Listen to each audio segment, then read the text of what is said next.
તો નમસ્કાર ગુજરાત, સ્વાગત છે ફરી એકવાર આપનું આજના તાજા નવા હવામાન સમાચારની અંદર. છેલ્લા 7 દિવસથી આપણે જે સિસ્ટમ વિશે સમજાવી રહ્યા હતા એ ગુજરાતના એકદમ કિનારે હવે આવી ગઈ છે અને ગુજરાતના દરિયાકાંઠાના ભાગોની અંદર અત્યારે વાદળછાયું વાતાવરણ, તો અમુક ભાગોમાં માવઠા શરૂ થઈ ચૂક્યા છે. ત્યારે આવનારી 24 કલાક ગુજરાત રાજ્ય ઉપર ખતરો રહેવાનો છે. ત્યારે કમોસમી વરસાદને લઈને અને ખાસ કરીને માવઠાને લઈને સાથે અંબાલાલે તો વાવાઝોડાને લઈને પણ એલર્ટ આપી દીધું છે. ત્યારે આવનારી કલાકોમાં શું મોટી નવાજોની થવાની છે, તમારા ગામને અસર થવાની છે કે નહીં, જાણીશું આજના આ વિડીયોની અંદર. કારણ કે જોઈ લો, એક બાજુ ગુજરાતની આ બોર્ડર છે ને ગુજરાતના જસ્ટ બોર્ડર પાસે હવે આખી આ સિસ્ટમ ગુજરાતને ચારો દિશા તરફથી ઘેરી રહી છે. ત્યારે આવનારી કલાકો ખાસ ભારે રહેવાની છે. તારીખ સાથે સમજાવીશું. તો મિત્રો 29 તારીખનો દિવસ ગુજરાત રાજ્ય માટે ખૂબ ભારે રહેવાનો છે અને 29 તારીખે મિત્રો રવિવાર છે.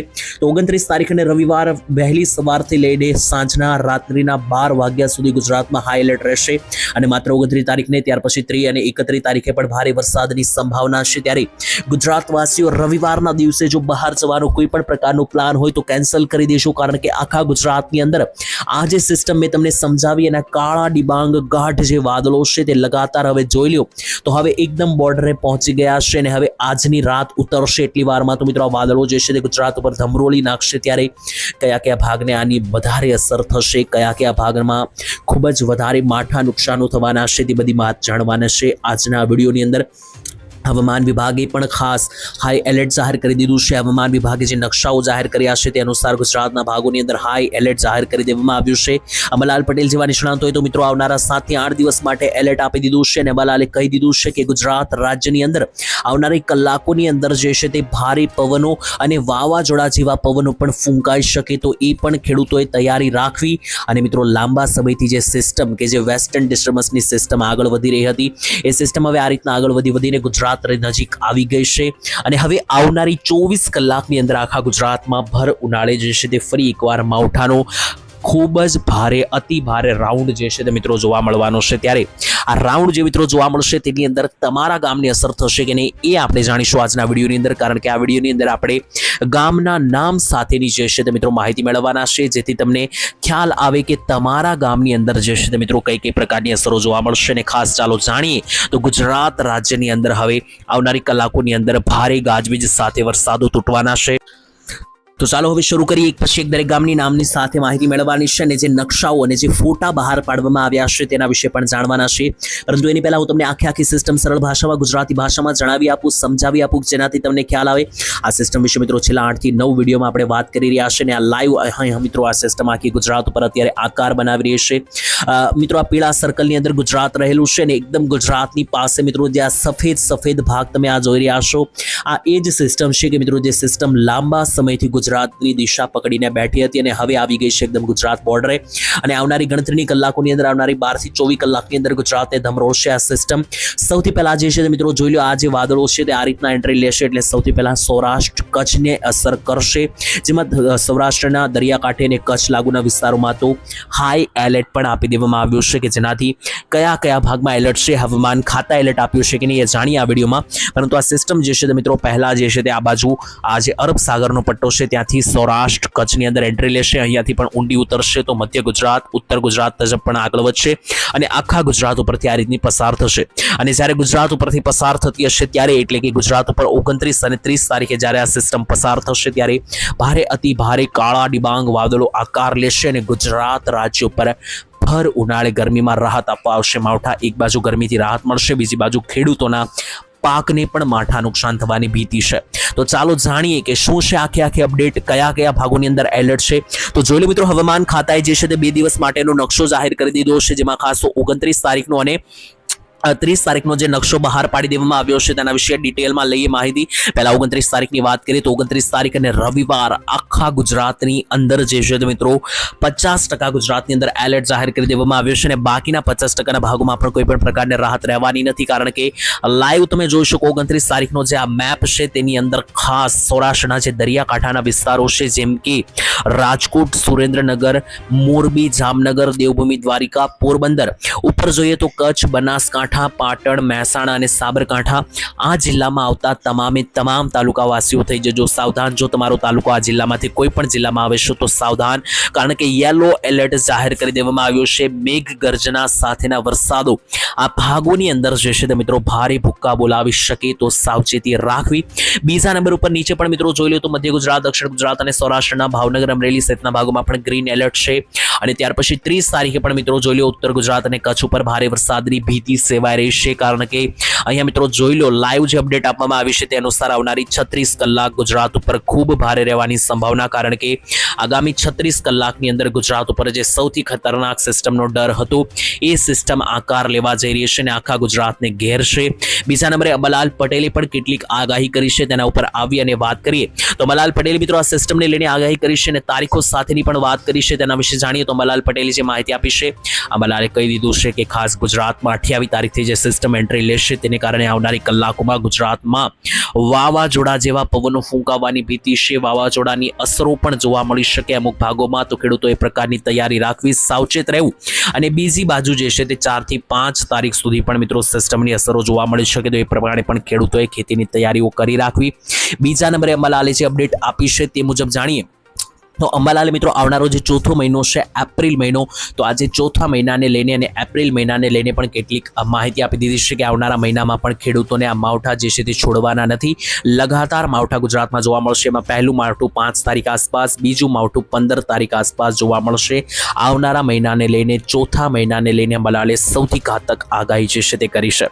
બીજા નંબરે હવે ચાલો વરસાદ વિશે વાત કરીએ. એકોએક ગામ અને એકોએક જિલ્લાના નામ સાથે હવે જાણીએ કે કયા કયા ભાગો ઉપરથી આ ભયંકર મહાકાય કાળા ડિબાંગ વાદળો પસાર થવાના છે અને કયા ભાગોને જે છે તે મિત્રો ઘેરવાના છે આ વાદળો. ખાસ તો 29 તારીખનો દિવસ ખૂબ ભારે ગુજરાત રાજ્ય માટે રહેવાનો છે. ત્યારે 29 અને 30 બંને તારીખો દરમિયાન જે છે તે જોઈ લો 30 તારીખે વધારે ખતરો દેખાઈ રહ્યો છે આખા ગુજરાત ઉપર, પરંતુ આપણે 29 તારીખ વિશે પહેલા વાત કરીશું, કારણ કે 29 તારીખમાં કચ્છ લાગુના કેટલાક ભાગોમાં તોફાની 1 ઇંચથી વધારે પણ વરસાદ જે છે તે ગુજરાત રાજ્યને જે છે તે મિત્રો ધમરોળી શકે તેવી ભીતિ સેવાઈ રહી છે. તેના વિશે જુદા જુદા વેધર મોડેલો શું જણાવી રહ્યા છે, જીએફએસ, આઇકોન અને ECMWF વેધર મોડેલ વિશે મિત્રો આપણે વાત કરવાની છે. તો ખાસ તો ECMWF વેધર મોડેલ અનુસાર આખા ગુજરાતમાં વીજળી સાથેના ભયંકર વરસાદો જોવા મળવાની ભીતિ છે. સૌથી વધારે ખતરો તોળાઈ રહ્યો છે કચ્છ ઉપર, કારણ કે કચ્છના કેટલાક ભાગો રેડ સેન્ટરની અંદર, રેડ કોરિએટની અંદર આવી રહ્યા છે. તો એ જે ભાગો છે કે જ્યાં મિત્રો ભચાઉ, ભુજ આવેલું છે, માંડવી આવેલું છે, ધોળાવીરા, આ ભાગોની અંદર જે છે મિત્રો 1 થી 2 ઇંચ સુધીના પણ ઘાતક વરસાદની ભીતિ જે છે તે મિત્રો સેવાઈ રહી છે. બીજી બાજુ નીચેના ભાગો વિશે વાત કરીએ તો સૌરાષ્ટ્રની અંદર પણ જે દરિયાકાંઠાનો પટ્ટાના વિસ્તારો છે ત્યાં આગળ જોઈ લો તો ભારે કડાકા ભડાકા સાથે ગાઢ મિત્રો સિસ્ટમ જે છે તે અત્યારે અહીંયા છવાઈ ગઈ છે, જેના ભાગરૂપે અહીંયા આગળ સુરેન્દ્રનગર, ચોટીલાના વિસ્તારથી લઈને રાજકોટમાં મિત્રો અને બોટાદનો જે પટ્ટો છે જ્યાં સરદાર, વિંછિયા અને કાલાવાડ, ગોંડલ આવેલું છે. જામનગર આસપાસ પણ મિત્રો જે લાલપુર લાગુના વિસ્તારો છે અને આસપાસ મિત્રો જે મોરબી, ધાંગધ્રા પટ્ટો છે ત્યાંથી આ બાજુ જોઈએ તો ઓખા, દ્વારકા, ખંભાળિયા, જામદેવળિયાથી લઈને છેક પોરબંદર, માંગરોળ સુધીના ભાગો છે. આ બધા જ ભાગોની અંદર અતિ ભારે મિત્રો કડાકા ભડાકા સાથેના વરસાદો આ વિન્ડી વેધર એપ્લિકેશન દરમિયાન મિત્રો જે છે તે સામે આવી રહી છે અપડેટ. તેની સાથે મિત્રો કેટલાક મધ્ય ગુજરાતના ભાગોની અંદર પણ તેની અસર થવા રહી છે. ઉત્તર ગુજરાતમાં પણ અસર થવાની છે. જોઈ લો ઉત્તરીય ગુજરાતમાં પણ મિત્રો જોઈ લો અહીંયા વીજળી જોવા મળી રહી છે. તેનો સાફ મતલબ છે કે ઉત્તર ગુજરાતમાં પણ ભારે અતિ ભારે તોફાની માવઠાની સંભાવના, જેમાં મહેસાણાથી લઈને ઈડર, પાલનપુર, પ્રાંતિજ, બાયડના વિસ્તારોથી લઈને રાધનપુર, પાટણ, મોઢેરા, સૂર્યમંદિરથી લઈને વાવ, થરાદના વિસ્તારો, જખો પ્રદેશ, આ બધા જ વિસ્તારોની અંદર જે છે મિત્રો ભારે અતિ ભારે માવઠાની ભીતિ સેવાઈ રહી છે. કાંકરેજ, દિયોદર, રાણીવાવ સહિતના જે વિસ્તારો છે, ઉપર મિત્રો ડીસા લાગુના જે પંથકો છે, ભાભર લાગુના પંથકો, આ બધા વિસ્તારોની અંદર મિત્રો માવઠા જે છે તે ભૂકા બોલાવી શકે. તો ખાસ ખેડૂત મિત્રોએ એની આગોતરી તૈયારીમાં રહેવું કે જેનાથી કોઈ પણ પ્રકારની પરિસ્થિતિ સર્જાય તો ખેડૂતો જે છે તે યોગ્ય અને ઉત્તમ તૈયારીઓમાં જે છે તે રહે. બીજા નંબર ઉપર મિત્રો આઇકોન અને જીએફએસ વેધર મોડેલ અનુસાર પણ ઘણા બધા ભાગોમાં જે છે તે આખા ગુજરાતમાં વાદળછાયા વાતાવરણ જોવા મળશે. જેમ કે સૌરાષ્ટ્રના બાકીના જે જિલ્લાઓ છે ત્યાં પણ તમે આગળ જોશો તો પૂરેપૂરું વાદળછાયું વાતાવરણ જોવા મળશે, જેમાં ભાવનગર, અમરેલીનો જે પટ્ટો છે ત્યાંથી નીચે પણ મિત્રો જે ગીર સોમનાથનો પટ્ટો છે, બોટાદ છે, આ જિલ્લામાં પણ મિત્રો પૂરેપૂરા વાદળો જે છે તે એન્ટ્રી લેશે અને આવનારી કલાકોમાં ગુજરાતને ધમરોળવાનું કામ કરી શકે.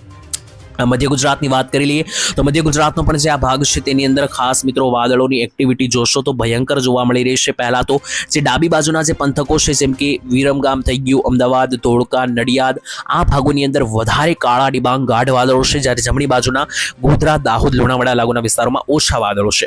પરંતુ 29 તારીખ સુધીમાં મિત્રો દાહોદ, ગોધરા, મહીસાગર, પંચમહાલમાં કોઈ માવઠા જોવા નહીં મળે, પરંતુ 30 તારીખે આ ભાગોમાં ખતરો વધશે, કારણ કે 30 તારીખથી આ વાદળો અહીંયા આગળ લંબાશે. સેમ મિત્રો દક્ષિણ ગુજરાત વિશે પણ વાત કરીએ તો દક્ષિણ ગુજરાતના પણ જેટલા વિસ્તારો છે જેમ કે એકોએકના નામ સાથે અપડેટ આપીએ તો સુરતથી માંડીને ભરૂચ, નવસારી, વલસાડ, ડાંગ અને મિત્રો જે આસપાસના રાજપીપળાના વિસ્તારો છે, અંકલેશ્વર, તો આ ભાગોની અંદર મિત્રો વાદળછાયું વાતાવરણ 29 તારીખ સુધીમાં જોવા મળશે. વરસાદ 29 તારીખમાં કોઈ અપડેટ નથી, પરંતુ 30 તારીખ સુધીમાં આ ભાગોમાં વરસાદ પણ એન્ટ્રી લઈ શકે, કારણ કે 29 તારીખે જે વાદળો બનશે આગળ વધીને 30 તારીખે મિત્રો આ ભાગોની અંદર માવઠા પણ બોલાવી શકે. તો ટૂંકમાં જે વરસાદની સિસ્ટમ છે મિત્રો 29 તારીખે કચ્છ, સૌરાષ્ટ્ર અને ઉત્તર ગુજરાતને વધારે અસર કરશે, અને ત્યાર પછી મિત્રો જે સૌરાષ્ટ્રની સાથે સાથે જે મધ્ય ગુજરાત અને દક્ષિણ ગુજરાત છે ત્યાં આગળ 30 તારીખે અસર કરી શકે. તો ટૂંકમાં સૌરાષ્ટ્રની અંદર 29 તારીખ, ત્યાંથી કચ્છની અંદર 29 તારીખ અને ઉત્તર ગુજરાતમાં 29, અને ત્યાર પછી મધ્ય ગુજરાત અને દક્ષિણ ગુજરાતની અંદર 30 થી 31 તારીખ સુધીમાં માવઠા સંભાવના છે. અને આખી સિસ્ટમ રીતસરની ગુજરાત રાજ્યો પરથી જે છે તે આ રીતની પસાર થવાની છે. તો જ્યાં સુધી સિસ્ટમ પસાર થશે ત્યાં સુધી ગુજરાતમાં ભારે વાદળછાયા વાતાવરણો જે છે તે જોવા મળી શકે. અને માત્ર વાદળછાયા વાતાવરણની વાત નથી, અંબાલાલ પટેલે વાવાઝોડાના પવનો પણ ફૂંકાઈ શકે તેવી પણ આગમવાણી આપેલી છે. અને બીજા નંબર ઉપર ગુજરાતમાં મિત્રો જે છે તે અત્યારે હાલ આજે આખો દિવસ ગરમી ખૂબ ઝાઝી જોવા મળી છે. ગઈકાલે એટલે કે 28 તારીખ દરમિયાન પણ ગુજરાતમાં હાઈ લેવલની ગરમીઓ જોવા મળી છે, ત્યારે આજે ગરમીઓ છે તેનું તાપમાન હવે ઘટવાનું છે આવનારા કલાકોની અંદર, કારણ કે જેવા માવઠા મિત્રો નોંધાશે ત્યાર પછી સુરત અને દક્ષિણ ગુજરાતમાં જે મિત્રો વધારે તાપમાન છે તેમાંથી રાહત મળશે આવનારી 5 તારીખ સુધી, કારણ કે 5 તારીખ સુધી આ માવઠાની સંભાવના અંબાલાલે વ્યક્ત કરી છે. અને આની પછી પણ મિત્રો પાછળ એક નવી સિસ્ટમ છે, એના વિશે આપણે આવનારા વિડીયોમાં ચોક્કસ ચર્ચા કરીશું. તો આજના વિડીયોનું તાત્પર્ય એટલું જ છે કે આ કોઈ ચોમાસાની સિસ્ટમ નથી જેથી વધારે ડરવાની તો જરૂર નથી, પરંતુ ખેડૂત મિત્રો એક પોતાની તૈયારીમાં રહેવું અને ચાલવું, જેમ કે પોતાનો પાક જે છે તેને સંગ્રહ કરી રાખવો, યોગ્ય જગ્યાએ લઈ જવો કે જેનાથી કોઈ વધારે ઘાતક નુકસાની જે છે તે ના થાય. બાકી મિત્રો જે છે તે જે કોઈ પણ પ્રકારનો સિસ્ટમમાં વળાંક આવશે, કોઈ નવી અપડેટ આવશે તો તમારા સુધી માહિતી લઈને આવીશું આવનારા વિડીયોની અંદર. આજ માટે આટલું જ રાખીશું. વિડીયો સુધી વિડીયોને લાઈક, શેર અને સબસ્ક્રાઇબ કરી દેજો. કયા ગામથી તમે આ વિડીયો જોશો કોમેન્ટમાં લખી દેશો. આપણે મળીશું આવતીકાલે એક નવા હવામાન સમાચારની અંદર. ત્યાં સુધી આજ માટે આટલું જ. રજા આપશો. ધન્યવાદ. જય માતાજી, જય દ્વારકાધીશ.